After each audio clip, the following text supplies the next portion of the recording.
क्या एक मसीही व्यक्ति को दिन या त्योहार मनाने चाहिए? मैं हूं प्रोफेसर सर्वजीत सिंह। आज की इस लाइव टेलीकास्ट में मैं आपका स्वागत करता हूं। मैं विश्वास करता हूं कि आज आप अपने जीवन में प्रभु के वचनों के द्वारा आशीष और बरकत को पाने के लिए जा रहे हैं। मेरे प्रियो, इससे पहले कि हम परमेश्वर के वचनों में से आज कुछ सीखें तो आए अपनी आंखों को बंद करें, दुआ की हालत में हो जाएं, क्योंकि बिना पवित्र आत्मा के उसके वचनों को समझना थोड़ा मुश्किल है। प्रार्थना करें कि परमेश्वर आज के वचनों के द्वारा आपके जीवन में उस समझ को डाले, ना केवल आप समझदार बने बल्कि दूसरों को भी समझाने वाले बन जाएं। आइए मिलकर प्रार्थना करते हैं और आज की मीटिंग का आगाज करते हैं। खुदावंद यीशु मसीह, हम आपके नाम को धन्य कहते हैं। खुदावंद खुदा, आज के इस लाइव टेलीकास्ट में पवित्र आत्मा जी, हम आपको खुदावंद आमंत्रित करते हैं। मेरे परमेश्वर खुदावंद, आपका कलाम कहता है कि सारी बाइबल, सारा परमेश्वर कलाम आपकी पवित्र आत्मा की अगुवाई से लिखा गया। पवित्र आत्मा जी, हम चाहते हैं खुदावंद खुदा कि आज अपने वचनों के द्वारा आप अपने लोगों की अगुवाई करें और मेरे परमेश्वर ताजो तेरी कलीसिया सिद्ध हो जाए और तेरे वचनों के ऊपर चलकर खुदावंद खुदा उस मुकुट को प्राप्त करे जिस मुकुट को पहनने के लिए आपने हमें मसीह में बुलाया है। मेरे परमेश्वर होने दे खुदाबंद, आज जब हम तेरे कलाम को शेयर करें, बहुतों की मन की आंखें ज्योतिमयी हो जाएं, बहुत सारे लोग जो हैं प्रकाश को प्राप्त करें और खुदाबंद अंधकार मिटे और तेरी ज्योति हर एक के हृदय में चमक उठे। और खुदाबंद होने दे महान परमेश्वर, जितने भी इस समय मेरे भाई बहन मुझसे जुड़ते हैं और जो कोई भी इस वीडियो को शेयर करता है और खुदाबंद तेरे कलाम को शेयर करता है, होने दे मेरे परमेश्वर उसे भी आप स्वर्ग से आशीष और बरकत को दीजिए, मसीह यस्सु के नाम से। आमीन और आमीन और आमीन। God bless you all. मैं आशा करता हूं कि आप मसीह में आशीषित और आनंदित होंगे। मेरे प्रियो, आज की इस लाइव का विषय जो है वो, क्या एक मसीही व्यक्ति त्योहार को मना सकता है? जैसे कि बीते दिनों में दशहरा निकल कर गया है, फिर नवरात्रि निकल कर गए हैं और फिर करवा चौथ निकला है और अब दिवाली आने वाली है। तो मेरे प्रियो, मैंने देखा है कि बहुत सारे मसीही लोग जो प्रभु के तो कहलाते हैं और वो करवा चौथ के दिन भी फास्टिंग रखते हैं और ये एक्सक्यूज देते हैं कि आज हमने व्रत तो रखा है लेकिन मसीह के लिए रखा है। क्या उनका ये व्रत रखना उनके लिए सही है? नंबर 2, बहुत सारे लोगों को मैंने देखा कि उन्होंने व्रत भी नहीं रखा था और करवा चौथ भी नहीं रखा था, लेकिन उन्होंने हूबहू जैसे अन्य जातियां श्रृंगार करती हैं, मेहंदी लगाती हैं, नई ड्रेस पहनती हैं, हस्बैंड वाइफ फोटो शेयर करते हैं, सेम वैसा ही वो भी कर रहे थे। क्या ये सही है या गलत है? मेरे प्रियो, बाइबल का परमेश्वर हमें सच्चाई से जानू कराता है। मैं आपको बताना चाहता हूं, हम जब मसीह में नहीं थे तो बाइबल कहती है हम भी ऐसी ही चाल चलते थे और ऐसे ही चलाए चलते थे, अपने मन की अभिलाषाओं को पूरा करते थे। जो हमारे मन में आता था हम उसे पूरा करते थे। हालेलुया। तो मेरे प्रियो, जब परमेश्वर ने हमें मसीह में बुला लिया, जब हम चुन लिए गए, संसार से अलग कर दिए गए, तो हमारी ये जिम्मेदारी है कि हम और भी गहनता से परमेश्वर के वचन को समझें, जानें और उसके अनुसार अपने जीवन को व्यतीत करने की कोशिश करें और लगातार कोशिश करते रहें। खुदा आपको बरकत देगा। मेरे प्रियो, जैसे कि अभी हाल ही में एक बहुत बड़ा फेस्टिवल जो है निकला है करवा चौथ करके, इसमें मैंने कुछ लोगों से पूछा कि इस जो है व्रत का, इस फास्टिंग का मीनिंग क्या है, इसका क्यों रखते हैं? तो बहुत सारी बहनों का आंसर था कि ऐसा करने से, आज के दिन उपवास करने से हमारे पति की आयु लंबी हो जाएगी। मेरे प्रियो, बाइबल हमें, मैं क्यों बाइबल को फॉलो करता हूं? क्योंकि बाइबल दूध की दूध और पानी की पानी करती है, दूध का दूध और पानी का पानी करती है। बाइबल हमें सत्य को बताती है और बाइबल के द्वारा हम सत्य को जानते हैं। और बाइबल ऐसा कहती है कि सत्य को जानोगे तो सत्य तुम्हें स्वतंत्र कर देगा। तो मेरे प्रियो, मैं आपको बताना चाहता हूं, जब मैंने बाइबल को पढ़ा तब मैंने इन बातों को सीखा। नीति वचन 3 अध्याय भी ऐसा कहता है, जब आप 1 और 2 आयत पढ़ते हैं, वहां पर लिखा गया है कि यदि तू यहोवा की व्यवस्था के ऊपर मन लगाए और उसके अनुसार चलने के लिए, उसके अनुसार अपने जीवन को जीने के लिए तैयार रहें और वैसा ही करें जैसा खुदा के वचन में लिखा है, तो तेरी आयु के दिन लंबे होंगे।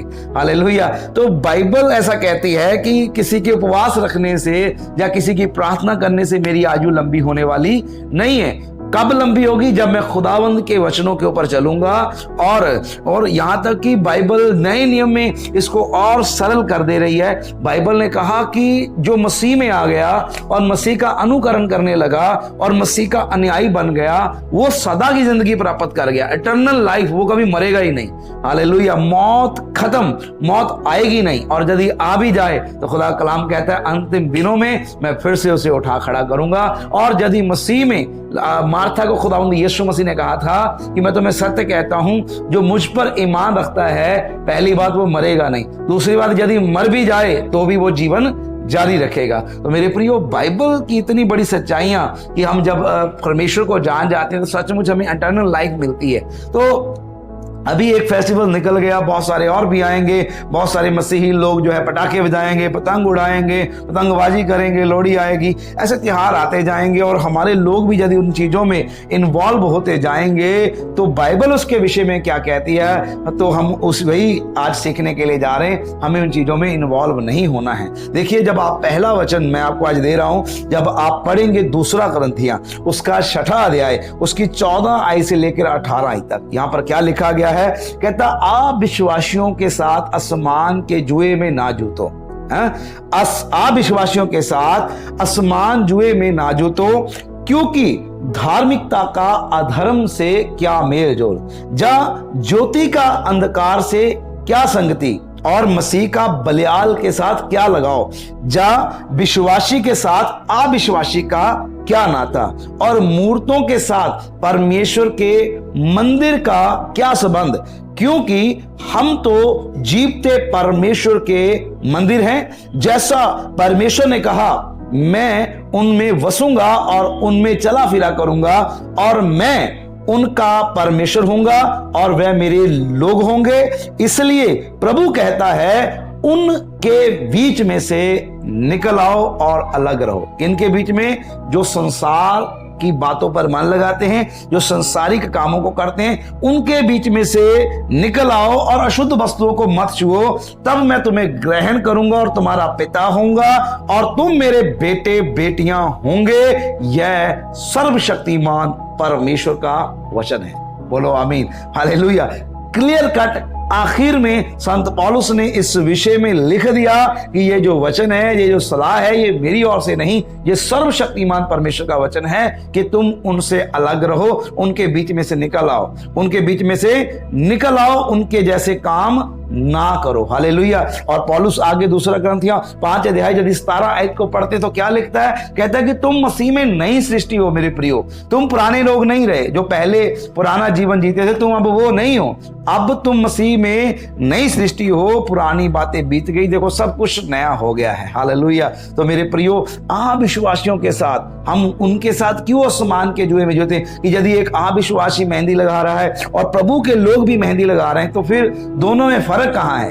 यदि अविश्वासी भी लाल सूट पहनकर करवा चौथ पे ऊपर घूम रहा है और मसीही भी घूम रहा है ना, अविश्वासी भी हस्बैंड वाइफ जो है जोड़े में फोटोआं शेयर कर रहे हैं, मेहंदी लगा रहे हैं, और सब वो काम कर रहे हैं, बस फास्ट नहीं रखा हुआ, बस करवा नहीं रखा, बाकी सारा कुछ कर रहे हैं। तो मेरे प्रियो, कैसे फर्क जाने कि ये मसीह के हैं और ये बलियाल है? कैसे जाने कि ये विश्वासी है, ये अविश्वासी है? कैसे जाने कि ये ज्योति को पाया हुआ है और ये अंधकार है? ज्योति के काम तो प्रत्यक्ष है, बाइबल कहती है, वो अंधकार नहीं है। हालेलुया। तो ज्योति के समान चमकना है। बाइबल कहती तुम मसीह में नई सृष्टि हो। बाइबल साफ मना करती है कि तुम अविश्वासियों के साथ आसमानी जुए में ना जूतो। आसमानी जुआ मतलब एक ऐसा श्राप, जुआ कहते हैं ऐसा बोझ जो आसमान से लोगों के ऊपर डाल दिया गया। यीशु मसीह का ये वचन है। पहला यूहन्ना जब आप पढ़ते हैं तो यीशु मसीह ने ये कहा कि यूहन्ना अध्याय जब पढ़ते, यूहन्ना की अंजील पढ़ते हैं, यीशु मसीह ने पतरस से कहा था कि सारा संसार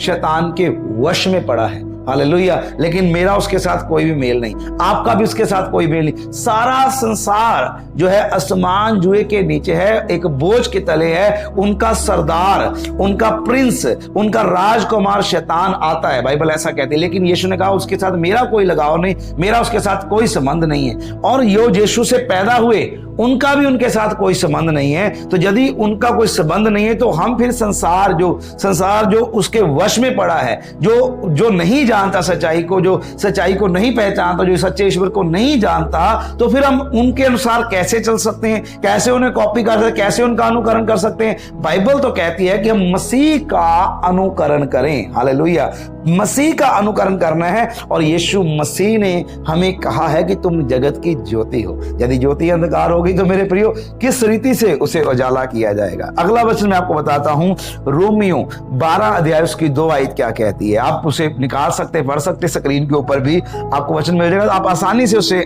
ढूंढ पाएंगे। तो मेरे प्रियो, रोमियो की पत्री 12 अध्याय उसकी 2 आयत ऐसा फरमाती है कि इस संसार के सदृश ना बनो। हालेलुया, क्या कहती है? इस संसार के सदृश ना बनो, परंतु तुम्हारी बुद्धि के नए हो जाने से तुम्हारा चाल चलन भी बदलता जाए, जिससे तुम परमेश्वर की भली और भावती और सिद्ध इच्छा अनुभव करके मालूम करते रहो। हालेलुया, खुदावंद आपको बरकत दे। मेरे प्रियो, बाइबल का परमेश्वर में साफ कहता है कि संसार के जैसे नहीं बनना है। उसने अनुमति नहीं दी है कि अब पौलुस कहता है क्या मेरी स्वतंत्रता इसलिए कि मैं फिर से पाप करूं, फिर से गुनाह में फंस जाऊं? नो मेरे प्रियो, हमारी स्वतंत्रता इसके लिए नहीं है। बाइबल कहती है इस संसार के सदृश ना बनो, बल्कि तुम्हारे मन के नहीं हो जाने से तुम्हारा चाल चलन,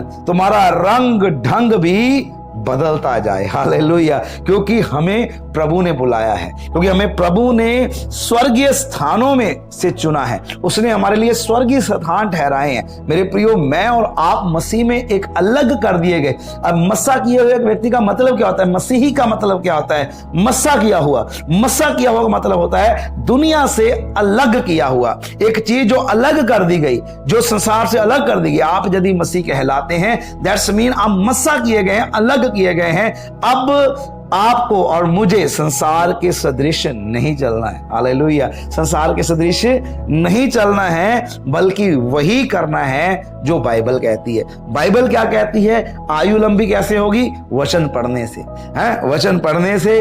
मैं छोटे छोटे बच्चों से पूछ रहा था कि जो है ये जो लोग जो फास्टिंग रखते हैं, तो एक छोटा बच्चा बोला आज मेरी मम्मी ने फास्टिंग रखा है। तो अगले दिन वही बच्चा आया, बोला कि पास्टर जी कल पता क्या हुआ, मेरी मम्मी ने फास्ट रखा हुआ था, करवा चौथ रखा हुआ था, और रात को मेरे पिताजी शराब पी कर आ गए और मम्मी की लड़ाई हो गई, और मम्मी ने ना तो चांद देखा ना मेरा पिताजी को देखा और अपना व्रत खोल लिया। तो ऐसे तो आजकल के व्रत हैं, ऐसे तो आजकल लोग करवा रखते हैं। पति शराब पीकर आता है और लड़ाइयां होती हैं, झगड़े होते हैं। कई लोग इसी दिन जो है नशे की हालत में, कईयों का एक्सीडेंट भी होता है, बहुत सारा व्यभिचार भी होता है, बहुत सारे लोग जो है गलत कामों में भी जाते हैं, जिनके पास पत्नियां नहीं हैं, जो अलग गलत रिलेशन में रहते हैं, वो सब इसी दिन जो है इस समय मतलब संसार में एक बड़े हाई लेवल पर, मतलब खास करके दुनियावी लोगों में बहुत बड़ा शैतान जो है षड्यंत्र रचता है। और जब संसार शैतान के वश में है और आप यदि मसीह लोग होकर भी उन्हीं त्योहारों का हिस्सा होंगे, वैसा ही आप करने लगेंगे, वैसा ही आप उसके एंजॉय करने लगेंगे, तो मेरे प्रियो आप में और संसार में फर्क नहीं रहता। फिर आप मसीह की सिद्धता की ओर नहीं बढ़ रहे। आपको समझना है कि बाइबल क्या कहती है। बाइबल पता क्या कहती है? 1 कुरिन्थियों 10 अध्याय उसकी 23 आयत कहती है, सब वस्तुएं मेरे लिए उचित हैं। सब वस्तुएं मेरे लिए उचित तो हैं, परंतु सब लाभ की नहीं है। हालेलुया, सब उचित हैं लेकिन सब लाभ की नहीं। सब वस्तुएं मेरे लिए उचित तो हैं, परंतु सब वस्तुएं मेरे लिए उचित नहीं है। सब वस्तुएं लाभ की तो हैं, लेकिन मेरे लिए वो सब वस्तुएं लाभ की नहीं।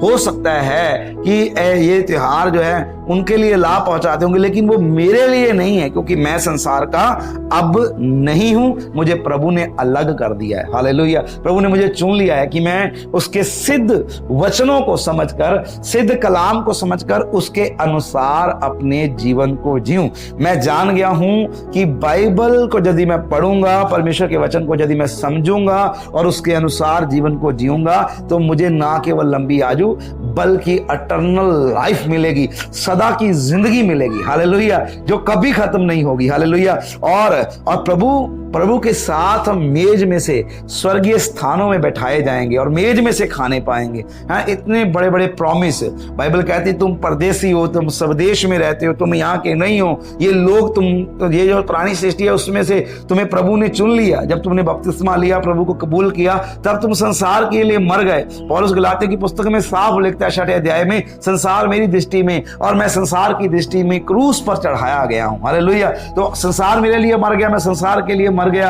अब मैं मसीह में नई सृष्टि हूं। हालेलुया। मुझे प्रभु ने नया एक नई दुनिया में प्रवेश किया। हम नई दुनिया के लोग हैं, मसीही लोग हैं। हालेलुया। तो हमें उन चीजों में इन्वॉल्व नहीं होना है। तो अब आगे जब हम वचन पढ़ते हैं, इफिसियों की पुस्तक 4 अध्याय उसकी 17 और 18 क्या लिखा है?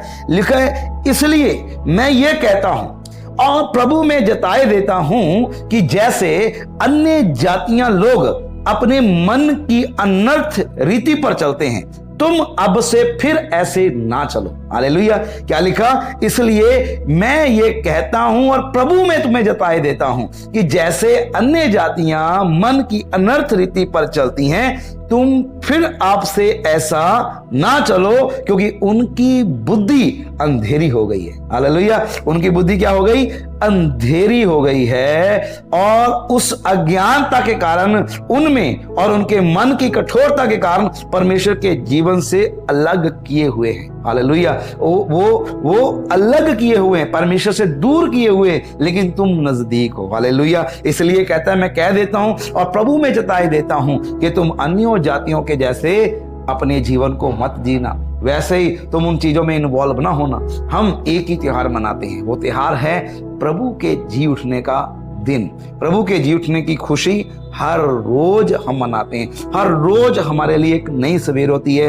हर रोज सुबह उठकर हम परमेश्वर के नाम को धन्य कहते हैं। हर रोज हमारे लिए एक नया गवाही, नया अनुभव होता है। हम संसार के जैसे नहीं। हालेलुया। हम संसार से अलग कर दिए गए हैं। आमीन। हालेलुया। हम अलग कर दिए गए हैं। हालेलुया। इसलिए इफिसियों 5 अध्याय उसकी 7 आयत से लेकर 11 आयत इस प्रकार कहती है, इसलिए तुम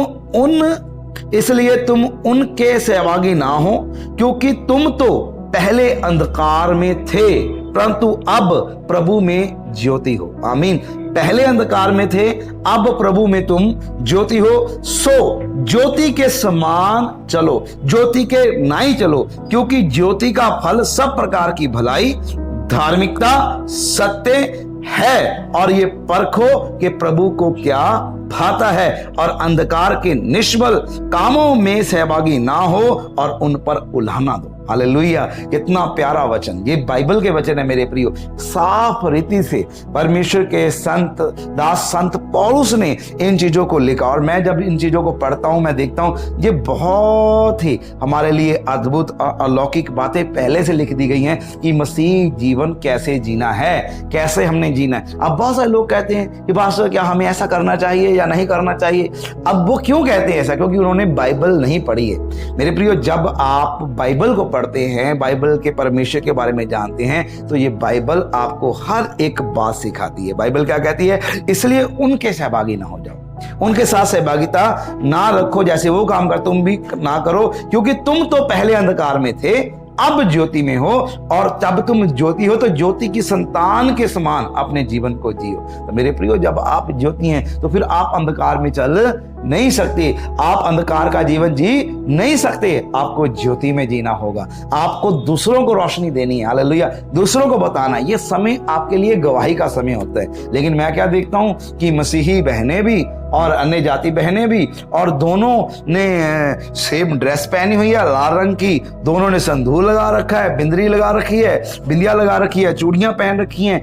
अब दोनों को एक साथ खड़ा कर दिया जाए तो मैं कहता हूं बड़े से बड़ा व्यक्ति भी ये बता नहीं पाएगा कि इनमें से मसीही बहन कौन है और ये जो दुनियावी लोग वो कौन है। दोनों का रंग ढंग सब कुछ सेम होगा।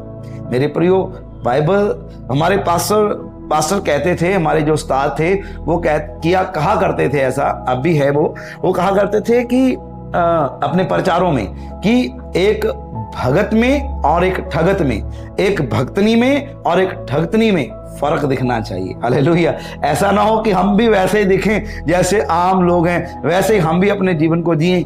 आप एक अद्भुत रीति से प्रभु के बेटे बेटियां बन गए हैं। बाइबल कहती है कि अब आपके अंदर मसीह रहता है। हालेलुया। जरा कल्पना की है आपने, कभी आपने इसके विषय में विचार किया है कि बाइबल कहती है कि आदम मिट्टी का था और परमेश्वर ने उसके नथनों में फूंक दिया और आदम जीवित प्राणी बन गया। हालेलुया। एक फूंक मारी जीवन आ गया। बोलो आमीन। एक फूंक मारी आदम जीवित प्राणी बन गया। और जब आप प्रकाशित वाक्य पढ़ते हैं, प्रकाशित वाक्य में लिखा है कि शैतान को वो अपनी एक फूंक के द्वारा नष्ट कर देगा। एक फूंक यदि शैतान को नष्ट करने वाली है तो सोचो जिसकी ये फूंक है वो पूरे का पूरा अब आपके अंदर रहता है, क्योंकि हमने पढ़ा कि तुम उसके मंदिर हो और परमेश्वर का आत्मा तुम में वास करता है। हालेलुया। तो सोचो हम संसार से कितने अलग हैं और कितना महान परमेश्वर हमारे अंदर है। हालेलुया। बाइबल कहती है उनसे मत डरो जो संसार में है, क्योंकि जो तुम्हारे अंदर है वो बड़ा है। हालेलुया। वो अद्भुत है। हालेलुया। वो अलौकिक है। हालेलुया। वो अजीब कामों को, अचंभे कामों को करने वाला परमेश्वर अब आपके अंदर रहता है। हालेलुया। जब आप इस प्रकाशन को पाते तो आप ज्योति की संतान बनते हैं। हालेलुया। आपको पता है एक बार परमेश्वर के नबी को घेरा डाल लिया गया। हजारों सेना, बाइबल कहती है सेना रथों के ऊपर आ गई और उस नबी का जो चेला था, तो चेले ने आकर उस प्रॉफिट को कहा कि आप खतरे में हैं, देखो चारों तरफ जो है हमें घेर लिया गया है। आपको पता उस प्रॉफिट ने प्रार्थना की थी, वो रोने नहीं लगा था। वो रोने नहीं लगा। आजकल मसीहों की प्रार्थना देखो, हाँ, यदि आप पूरे शहर में से सब भिखारियों को इकट्ठा करके देखें कि वो कैसे भीख मांगते हैं, तो मैं आपको कहना चाहता हूं कि आज एक मसीही उससे ज्यादा रोने वाला आपको मिल जाएगा। वो ज्यादा रो रो कर प्रार्थना करने वाला मिल जाएगा। एक बेगर हम नहीं है। प्रभु ने हमें बेटे बेटियां बनाया, अथॉरिटी दी है बेटे बेटियों की, हम बेटे बेटियों की तरह मांग सकें। हालेलुया। तो मेरे प्रियो, आपको समझना होगा कि प्रभु ने हमें अधिकार दिया है। हालेलुया। तो अब इस नबी की प्रार्थना को सुने। उसने ये नहीं कहा कि प्रभु मेरी रक्षा करें, वो रोया नहीं एक बेगर की तरह। बाइबल कहती है उसने एक छोटी प्रार्थना की। उसने क्या प्रार्थना की? उसने कहा कि हे परमेश्वर, उस सेवक की जो कह रहा था कि हमें चारों ओर से घेर लिया, अब नबी ने क्या कहा? हे परमेश्वर, इसकी आंखों को खोल दे। हालेलुया। बस इतनी प्रार्थना की और बाइबल कहती है उसकी आंखें खुल गई और वो अग्निमयी रथों को देखने पाया जो चारों ओर स्वर्गदूतों के थे और नबी की सेफ्टी के लिए खड़े थे। हालेलुया। इसीलिए बाइबल कहती है जो हमारी ओर है वो बड़ा है। हालेलुया। दुश्मन चाहे लाखों को लेकर आ जाए, लेकिन जो हमारी ओर से लड़ता वो यहोवा है। हालेलुया। तो मेरे प्रियो, आपको इन बातों को समझना है कि आपकी ओर कौन है और आपके अंदर कौन रहता है। वो खुदा जो एक फूंक में ताकत रखता है जीवन डालने की, वो खुदा जो एक फूंक से ताकत रखता है शैतान को नष्ट करने की, वो खुदा अब आपके अंदर रहता है। हालेलुया। तो अब जब वो आपके अंदर है, अब आप पुराने नहीं, अब आप नए हो गए हैं। अब आप पुरानी सृष्टि नहीं, अब आप नई सृष्टि हो गए। तो अब आपने नई सृष्टि के जैसे चाल को चलना है। बोलो हालेलुया। हालेलुया। खुदा आपको बरकत दे। जब आप रोमियो अध्याय पढ़ेंगे, उसका दूसरा अध्याय, उसकी 11, 12, 13 क्या कहती मालूम? वहां पर लिखा है क्योंकि परमेश्वर किसी का पक्षपात नहीं करता। ये नहीं है कि आप कहेंगे कि ओ प्रभु, मैं तो बहुत सालों तक जो है चर्च जाता रहा हूं, लेकिन यदि आपके काम वैसे ना हुए जैसा परमेश्वर चाहता है, तो प्रभु पक्षपात करने वाला नहीं है।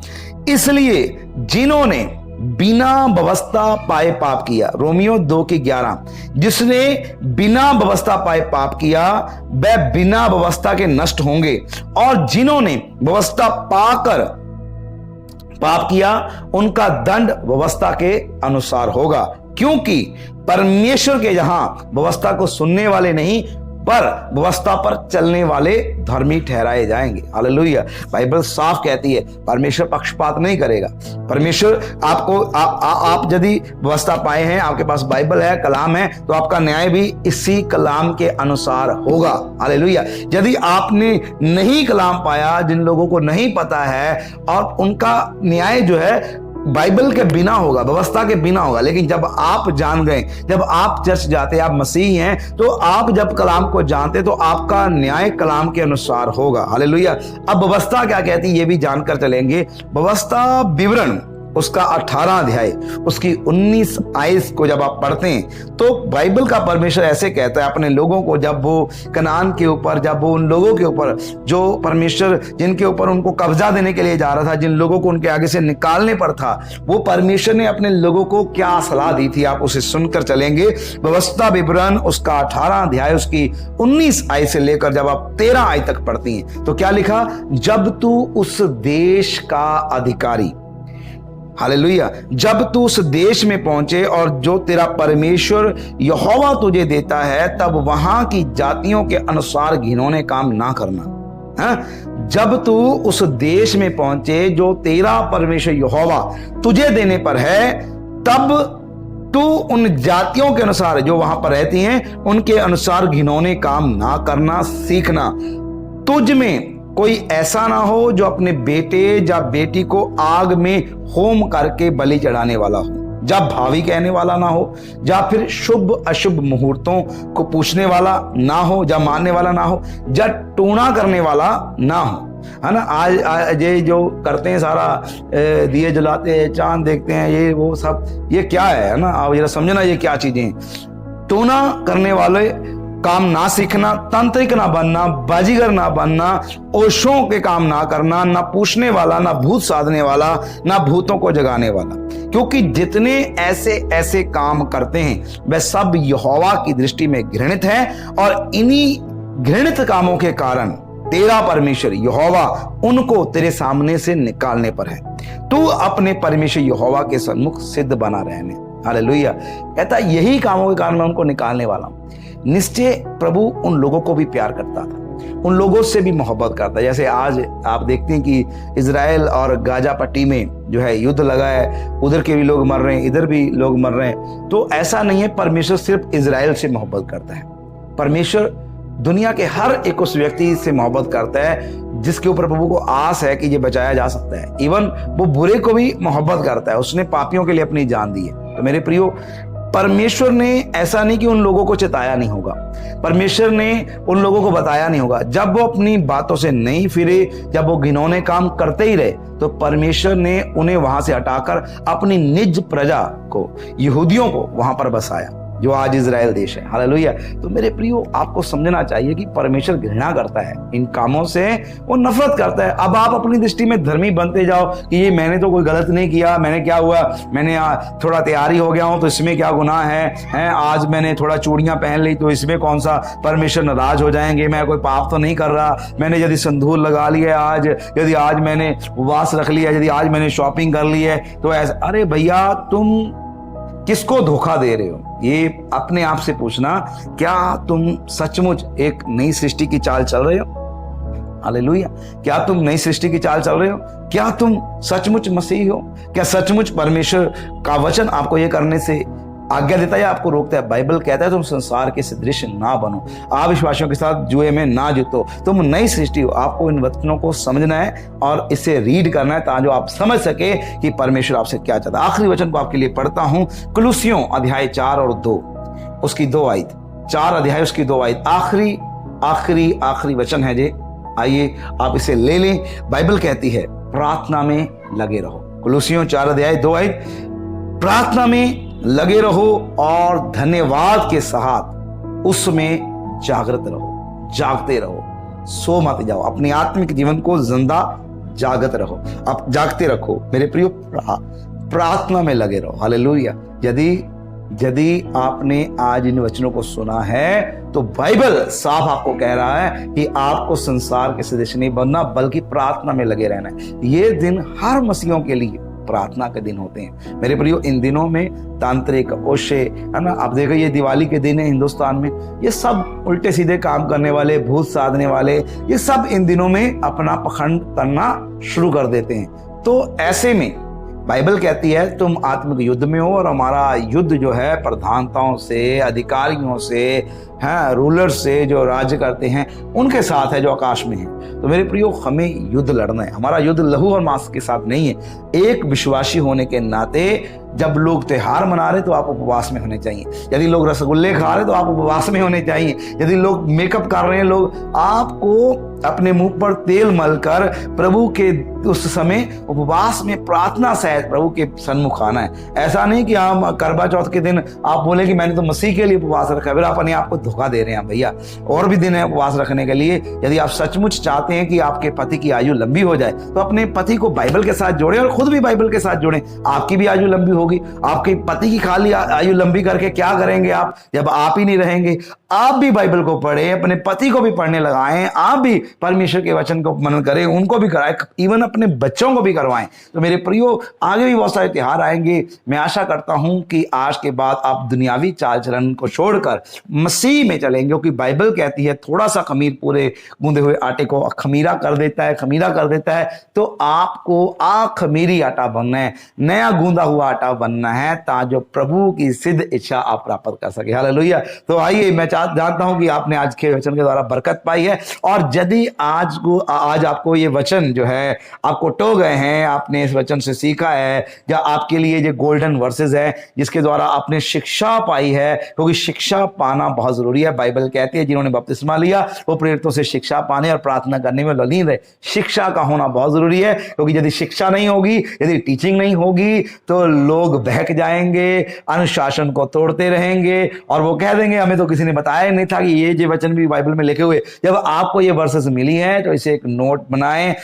इसको मैं आप लास्ट में जो है डिस्क्रिप्शन में भी डाल दूंगा, साथ साथ आप इस वचनों को भी सीख जाएंगे। तो आपने इन वचनों को ले लेना है और दूसरों को भी सिखाना है, दूसरे मसीह भाई बहनों को बताना है कि प्रभु हमें कैसी चाल चलने को बताता है। हालेलुया। मैं आशा करता हूं कि प्रभु में आप आशीषित और आनंदित होंगे। तो आइए आखिरी प्रार्थना में जाते, खुदा आपको बरकत देगा। खुदावंद यीशु मसीह, हम आपके जीवत और सामर्थी नाम से आज के इस कलाम के लिए धन्यवाद करते हैं और हम विश्वास करते हैं मेरे परमेश्वर, तेरे लोगों ने बरकत पाई है, तेरे लोगों ने आशीष पाई है। मेरे खुदा, प्रभु होने दे महान प्रभु, तेरी बड़ी दया के द्वारा ये वचन इनकी जिंदगियों में कार्य करे। और यदि कोई बीमार, लाचार, परेशान है, ऐ खुदावंद तेरी सामर्थ उसे छू जाए और खुदावंद वो चंगा पाया जाए। यीशु मसीह के नाम से मैं परमेश्वर तेरा दास होने के नाते तेरे इन लोगों को चंगा घोषित करता हूं। हर अंधकार वैरी की शक्तियां इनके जीवन से दूर हो जाए, हर वो प्रभाव जो गलतियों के कारण के ऊपर आए, यीशु के नाम से, यीशु के लहू के द्वारा इनकी लाइफ से खत्म हो जाए और पवित्र आत्मा आपके साथ ये मेल मिलाप करके